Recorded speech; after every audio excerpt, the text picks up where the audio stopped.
Hello साथियों, नमस्कार। हम बात कर रहे थे कक्षा 12 भूगोल विषय के दूसरे अध्याय की विश्व की प्रमुख जनजातियाँ। उसमें हमारा टॉपिक चल रहा था एस्किमो जनजाति। हमने पिछली वीडियो में एस्किमो जनजाति, एस्किमो का अर्थ, एस्किमो का निवास क्षेत्र, उसकी विशेषताएं, शारीरिक हो चाहे चारित्रिक विशेषताएं हो, हमने विस्तार से चर्चा की। आज हम बात करने जा रहे हैं एस्किमो जनजाति के आर्थिक क्रियाकलापों की।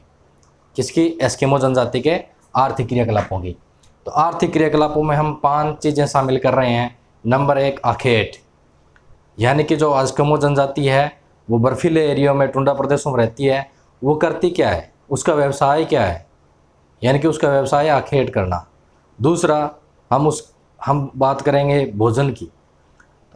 भी एस्किमो जनजाति है वो खाते क्या है, उसकी बात करेंगे। तीसरा, हम वस्त्र, यानी कि जो एस्किमो जनजाति रह रही है वो पहनते क्या हैं, किस प्रकार के वस्त्र पहनते हैं।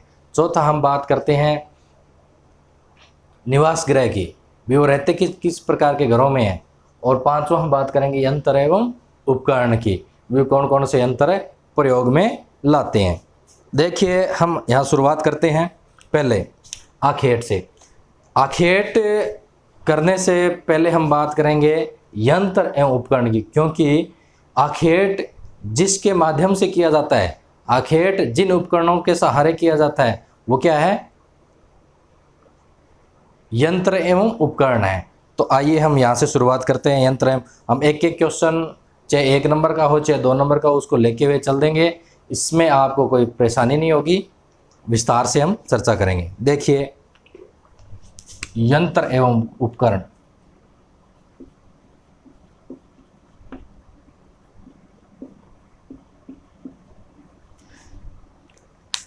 हम यहाँ 3 चीजें लेंगे यंत्र एवं उपकरण में, क्योंकि जो आखेट है, ये एस्किमो जनजाति है, वो उनका मुख्य व्यवसाय क्या है, आखेट, यानी कि शिकार करना। उनका जीविकोपार्जन का साधन भी यही है। इसलिए वो कौन कौन से उसमें यंत्र एवं उपकरण यूज करते हैं, उनके हम चर्चा कर रहे हैं। फर्स्ट हम चर्चा करेंगे नाव की। वो कौन कौन सी नाव यूज करते हैं और किस किस के शिकार के लिए वो प्रयोग में लाई जाती है।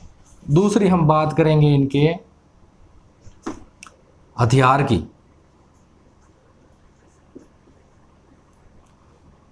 तीसरा, हम बात करेंगे गाड़ी की। हथियार वो कौन कौन सा प्रयोग में लेते हैं। देखिए, चलते हैं, बात करते हैं हम नाव। एक नाम है कयाक और दूसरा नाम है उमियाक।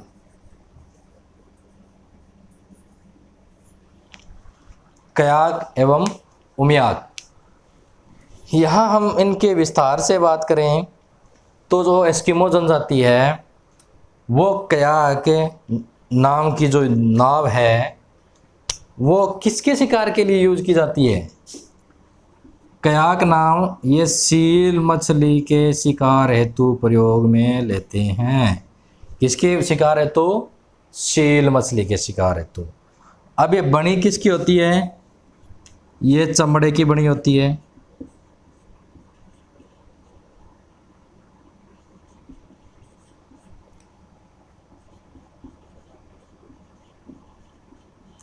चमड़े की बनी एक प्रकार की नाव जो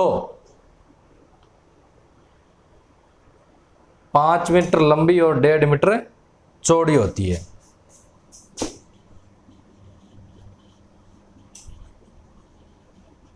एवं 1.5 मीटर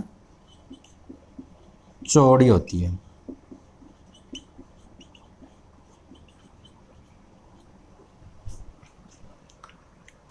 कयाक नाव किसके शिकार हेतु यूज में ली जाती है? सील मछली के। चमड़े की बनी एक प्रकार की ऐसी नाव है जो लगभग 5 मीटर लंबी होती है और 1.5 मीटर चौड़ी होती है।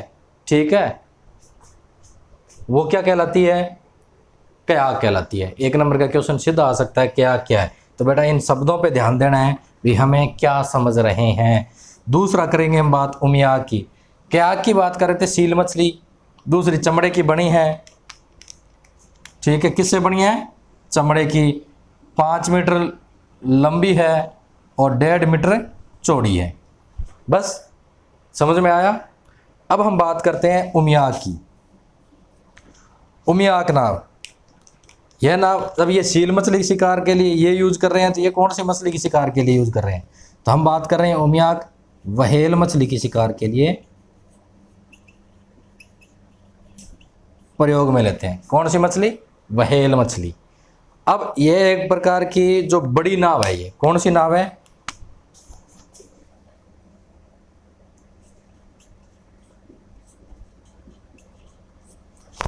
बड़ी नाव।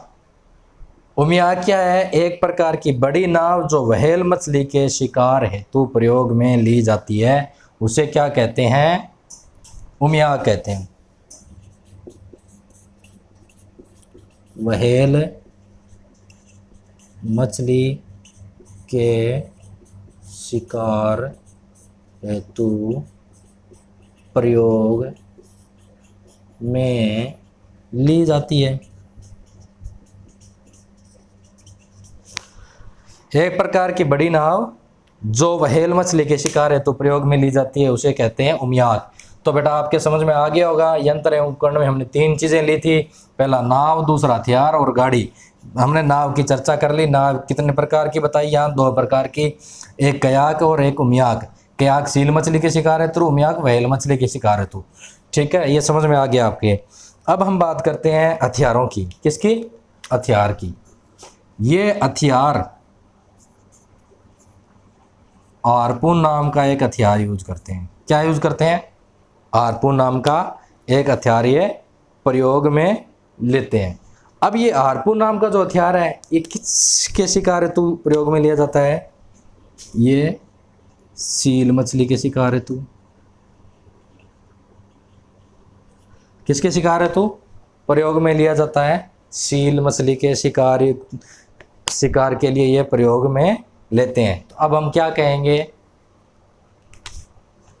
ये सील मछली के शिकार हेतु प्रयोग में लिया जाता है।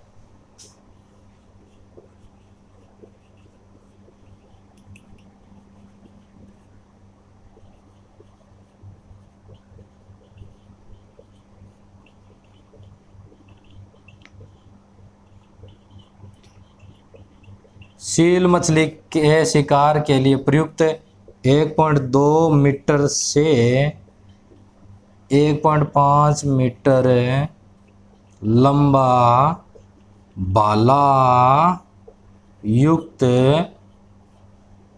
हथियार जो रस्सी से बंधा होता है।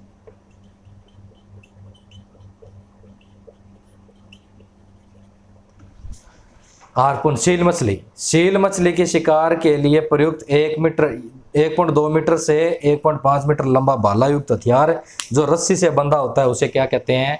हार्पून कहते हैं। क्या कहते हैं? हार्पून कहते हैं। तो हमने 2 चीज़ों की चर्चा कर ली, नाव एवं हथियार। अब हम तीसरी बात करते हैं, गाड़ी। अभी ये गाड़ी भी यूज करते हैं। कहाँ यूज करते हैं? अपने क्षेत्र में, अपने इलाके में। तो गाड़ी कौन सी यूज करते हैं उसकी हम अब चर्चा कर रहे हैं। ये गाड़ी यूज करते हैं स्लेज। स्लेज नाम की गाड़ी है, प्रयोग में लेते हैं। ये स्लेज क्या है? देखिए, आप ये सोच रहे होंगे ऐसे गाड़ी होगी जिसमें 5 गेयर होंगे, 5 मतलब और टॉप अलग लगेगा, उसके टायर होंगे, एलॉय व्हील डले होंगे। ऐसा कुछ नहीं है। स्लेज गाड़ी है जिसके ना तो कोई एलॉय व्हील है ना टायर है, यानी कि बिना टायरों के, यानी कि बिना पहिए की। पहली बात। दूसरी बात, ये गाड़ी कहाँ चलती है? क्योंकि वो ठंडे बर्फीले प्रदेशों में रहते हैं, तो बर्फ पर चलने वाली पहिए विहीन गाड़ी, जिसको खींचते कौन है? रेंडियर कुत्ते इनके जो होते हैं, जिसे रेंडियर खींचते हैं, वो क्या कहलाती है? स्लेज कहलाती है। क्या कहलाती है? स्लेज कहलाती है। अब इस स्लेज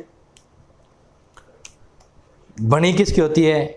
ये बेटा वालरस, अपन ने बात की थी भी, वालरस या जलीय जीव जो जिसे सीलोइन कहते हैं, उससे बनी होती है। देखिए, पहली बात तो ये इसमें भी यह बर्फ पर चलने वाली है, चलने वाली। दूसरी, पहिए विहीन गाड़ी,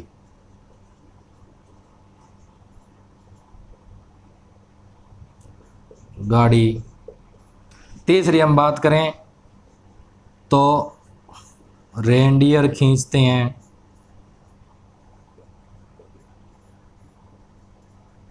और चौथी हम बात करें तो यह वालरस के हड्डियों से बनी होती है। तो समझ में आया, बर्फ पर चलने वाली पहिए विहीन गाड़ी जिसे रेंडियर खींचते हैं, यह वालरस की हड्डियों से बनी होती है, स्लेज कहलाती है। क्या कहलाती है? स्लेज कहलाती है। अब एक और कई जगह ये भी आती है स्लेज, जो है सील मछली की हड्डियों से भी स्लेज बनती है। तो ये स्लेज गाड़ी का निर्माण हड्डियों से ही होता है। बर्फ पर चलने वाली पहिए विहीन गाड़ी यानी कि बर्फ पर चलती है। बेटे अपने को क्या है, रट्टा नहीं मारना, अपने को समझना है वो किस एरिया में रह रहे हैं, वो कैसा खा रहे हैं, वो कैसा व्यवहार कर रहे हैं, वो कैसा काम कर रहे हैं। तो वो अपने आप ही क्या है, धीरे धीरे वो अपने पिक्चर दिमाग में सेट हो जाती है और वो अपने को समझ में आ जाएगा अच्छी तरह से। अब देखो स्लेज बर्फ पर चलने वाली, दूसरी बात जिसके पहिए नहीं होते, पहिए विहीन। तीसरी, जिसे खींचता कौन है, वही तो खींचता होगा, तो रेंडियर कुत्ते खींचते हैं। ठीक है, बनी किसकी होती है? वालरस की हड्डियों की। दैट्स ऑल, मेरे हिसाब से समझ में आ गया होगा। तो हमने यंत्र एवं उपकरणों को लिया, नाव, हथियार और गाड़ी, हमने 3 चीज़ों की इस पर चर्चा की। और इसमें हमने कयाक, उमियाक के बारे में बात की, हमने हथियार के बारे में हारपून की बात की, हमने गाड़ी के बारे में स्लेज की बात की।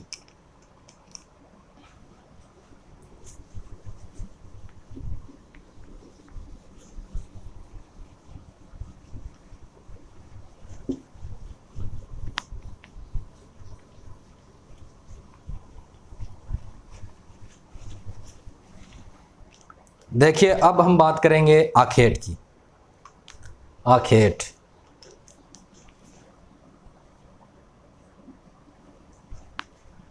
क्योंकि एस्किमो जनजाति बर्फीले प्रदेशों में रहती है, ग्रीष्मकाल ज़्यादा रहता नहीं, बर्फ़ बहुत ही कम पिघलती है ग्रीष्मकाल में भी। जहाँ काई, लाइकेन, शैवाल जैसे हरी भरी वनस्पतियाँ या छोटे छोटे मतलब घास उगाते हैं, लेकिन लंबे समय तक नहीं रहने के कारण वहाँ वनस्पति नहीं उगती, वहाँ कृषि कार्य नहीं होते, तो क्या करेंगे? शिकार ही करेंगे। क्या खाएंगे? मांस ही खाएंगे। तो हम बात कर रहे हैं आखेट की। इनका जीविकोपार्जन करना जो मुख्य साधन है, मुख्य व्यवसाय, वो सब शिकार है। तो ये क्या करते हैं? शिकार करते हैं और खाद्य संग्रहण करते हैं, अपने खाने की वस्तुओं को इकट्ठा करते हैं। अब ये शिकार तीन प्रकार के, एक साल में 3 प्रकार से करते हैं, यानी कि शीतकाल में अलग करते हैं, 3 ऋतुओं में करते हैं, बसंत काल में अलग करेंगे, ग्रीष्मकाल में अलग करेंगे। तो उनकी एक एक करके हम यहाँ चर्चा कर रहे हैं। नंबर 1, शीतकालीन आखेट।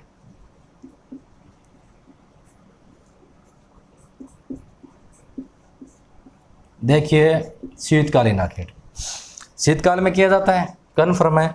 यह भी 2 विधियों से किया जाता है। कितनी विधियों से?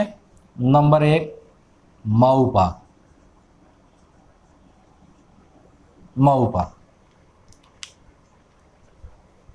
माऊपाक का जो शाब्दिक अर्थ है वह है प्रतीक्षा करना। क्या है? प्रतीक्षा करना। इसका जो शाब्दिक अर्थ है वो है प्रतीक्षा करना। अब देखिए माऊपाक विधि से यह शिकार करते हैं। कब करते हैं? शीतकाल में करते हैं। कौन सी मछली का शिकार करते हैं? तो ये सील मछली का शिकार करते हैं। किसका? सील मछली का शिकार करते हैं। दूसरा, ये हथियार कौन सा यूज करते हैं? तो ये हथियार यूज करते हैं हारपून। कौन सा हथियार? हारपून। तीसरी हम बात करें, ये नाव कौन सी यूज करते हैं उस समय? नाव यूज करते हैं कयाक। कौन सी नाव यूज करते हैं? कयाक। अब देखिए माऊपाक क्या है।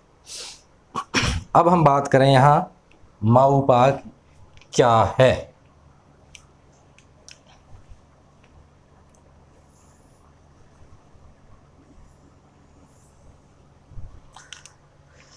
देखिए बेटा,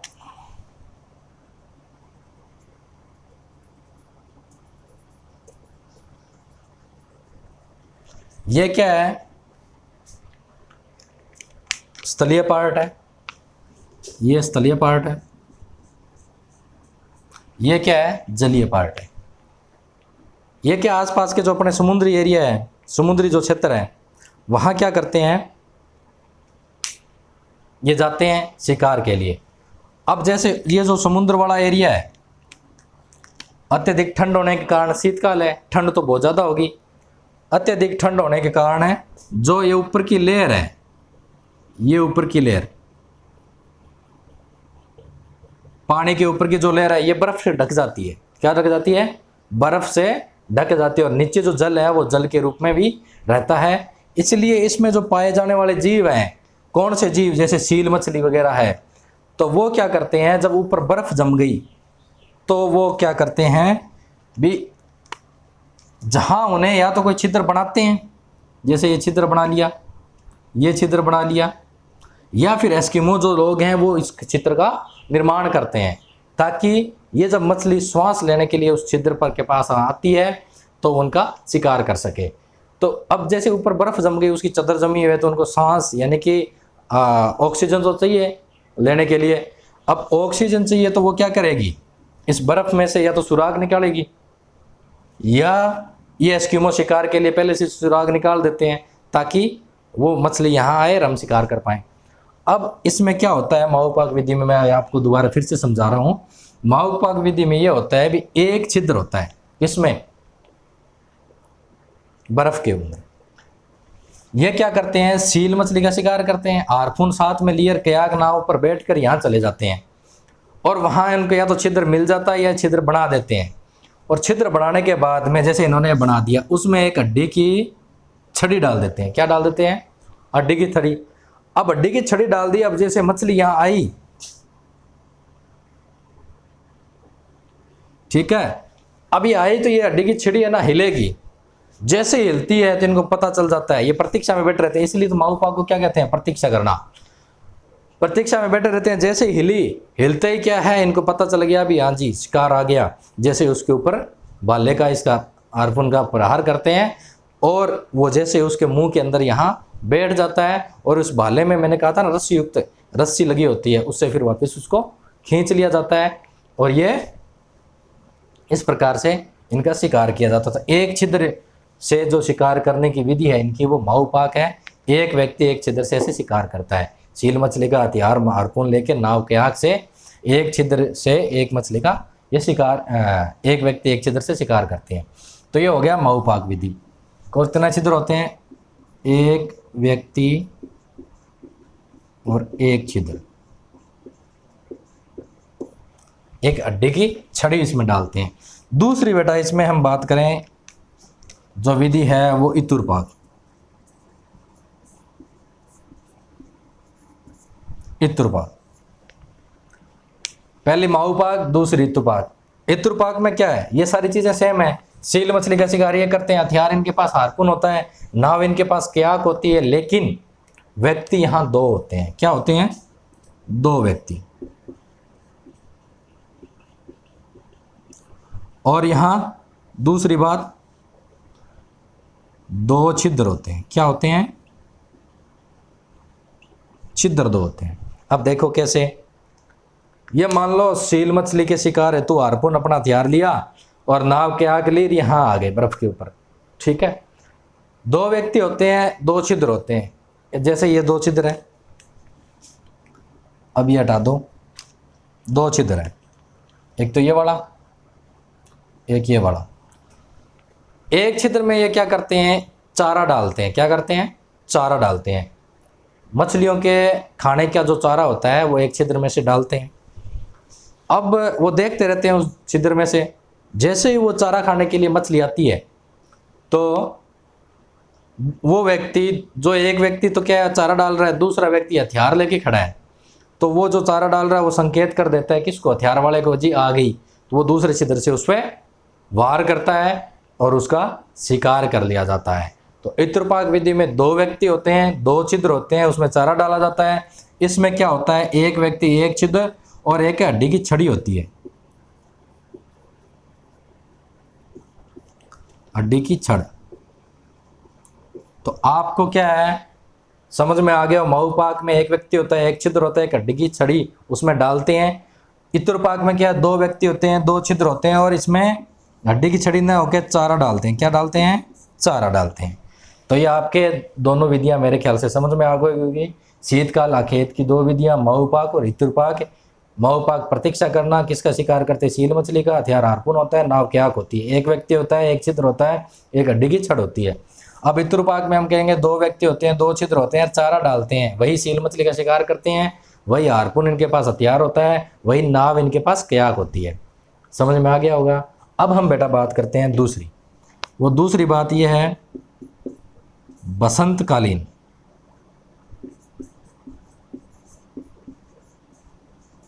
बसंतकालीन आखेट। अब ये जो बसंतकालीन आखेट है ना, ये उतोक विधि से किया जाता है। किससे, उतोक।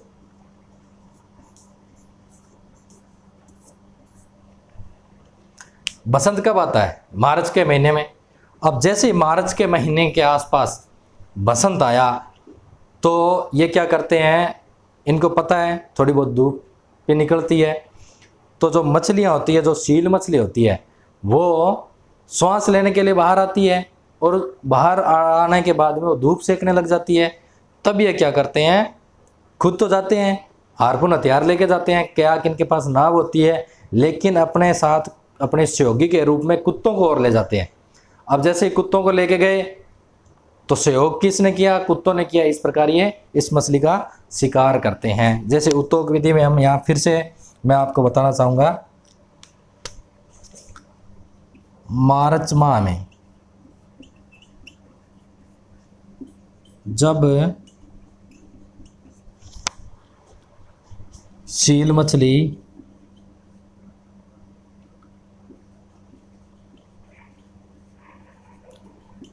श्वास लेने हेतु बाहर आकर धूप सेकने लगती है,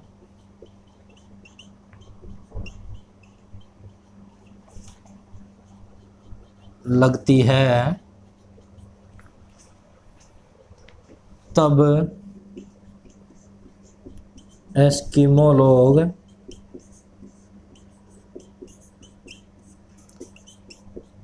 हार्पून हथियार व कुत्तों के सहयोग से शिकार करते हैं।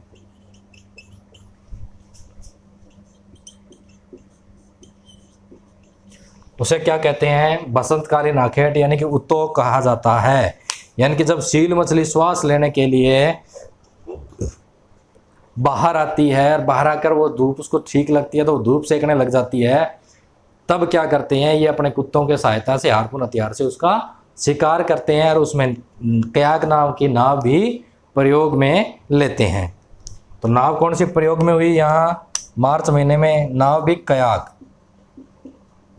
तो समझ में आया किस मछली का ये शिकार किया इन्होंने, सील मछली का। मार्च महीने में क्याक नाव यूज की, ठीक है। तो दोपहर में ये सेकने धूप सेकने के लिए आते हैं तो इसका ये शिकार कर लिया जाता है। बसंतकालीन आखेट हुआ। अब हम तीसरी बात करते हैं ग्रीष्मकालीन आखेट।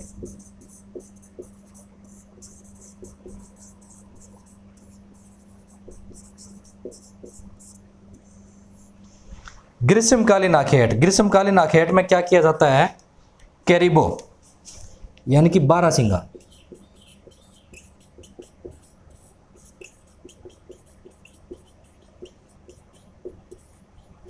क्योंकि जो ग्रीष्मकाल आता है उस समय क्या बर्फ थोड़ी सी पिघलती है, काई लाइकेन शैवाल जैसे घास फूस निकल आते हैं, तो कैरिबो क्या है, उनको खाने के लिए झुंड के रूप में आते हैं। तब इनका ये क्या करते हैं, शिकार करते हैं। और कैरिबो का शिकार करने के लिए ये किस चीज़ का इस्तेमाल करते हैं? कैरिबो का शिकार करने के लिए ये धनुष एवं बाण का यूज करते हैं। क्या करते हैं? धनुष बाण का प्रयोग करते हैं। एक तो एक ग्रीष्मकालीन में इसका, दूसरा खरगोश पक्षियों में, छोटे छोटे जानवरों जैसे खरगोश, बतख और चिड़िया, इनका क्या है, छोटे भाले से ये शिकार करते हैं। तो आखेट ग्रीष्मकालीन में किस किस का होता है? कैरिबो का होता है शिकार, और दूसरा खरगोश, बतख और चिड़िया, इनका क्या करते हैं? वो भाले से। हथियार क्या होता है? भाला, इससे शिकार करते हैं। ये कैरिबो का धनुष बाण से ये शिकार करते हैं। कैरिबो हम आगे चल के इसके बारे में विस्तार से बताएंगे। ये कैरिबो इनके किस किस काम आता है, इसलिए शिकार इसका किया जाता है। हमने आखेट की बात की। आखेट 3 प्रकार से ली है, एक शीतकालीन आखेट, एक बसंतकालीन आखेट और ग्रीष्मकालीन आखेट। शीतकालीन आखेट को माऊपाक विधि से समझाने का प्रयास किया। 2 प्रकार का होता है, एक इतुरपाक और एक माऊपाक, हमने इसको विस्तार से समझाया। दूसरा हमने लिया बसंतकालीन आखेट का, तो उसको उत्तोक विधि से हमने समझाने का प्रयास किया। भी जो बसंत काल में शिकार करते हैं उसको, जो पद्धति है उनकी, उसको उत्तोक कहा जाता है। शीतकाल में जो 2 पत्तियों से शिकार करते हैं उनको माऊपाक और इतुरपाक कहा जाता है। ग्रीष्मकाल में आखेट ये करते हैं कैरिबो का धनुष बाण से, और खरगोश, बतख जैसे चिड़िया है उनका करते हैं भाला से। तो मेरे ख्याल से ये आपको अच्छा से समझ में आ गया होगा। आज हमने बात की यंत्र एवं उपकरण की। हमने यंत्रों एवं उपकरणों में नाव ली। नाव 2 प्रकार की ली थी, कयाक और उमियाक। ठीक है, कयाक और उमियाक। हमने दूसरा एक हथियार लिया, वो हारपून नाम का हथियार लिया। हमने गाड़ी की बात की तो स्लेज गाड़ी की बात की। ठीक है, फिर हमने आखेट की बात की। तो आखेट भी हमने 3 प्रकार से आखेट की बात की। एक तो शीतकाल का आखेट, एक ग्रीष्मकाल का आखेट, एक बसंत काल का आखेट। शीतकाल के आखेट में 2 चीज़ें हमने ली, माऊपाक विधि से और इतुरपाक विधि से। ग्रीष्मकाल के आखेट में हमने कैरिबो का और उनका धनुष बाण से शिकार की बात की। बसंत काल के आखेट में हमने उत्तोक की बात की, उत्तोक विधि से हम शिकार करते हैं। तो आपको ये मेरे ख्याल से अच्छा टॉपिक ये समझ में आ गया होगा। बाकी की चर्चा हम नेक्स्ट वीडियो में करेंगे। अगर आपको ये अच्छा लगे तो लाइक कीजिए, सब्सक्राइब कीजिए और शेयर कीजिए। जय हिंद, जय भारत।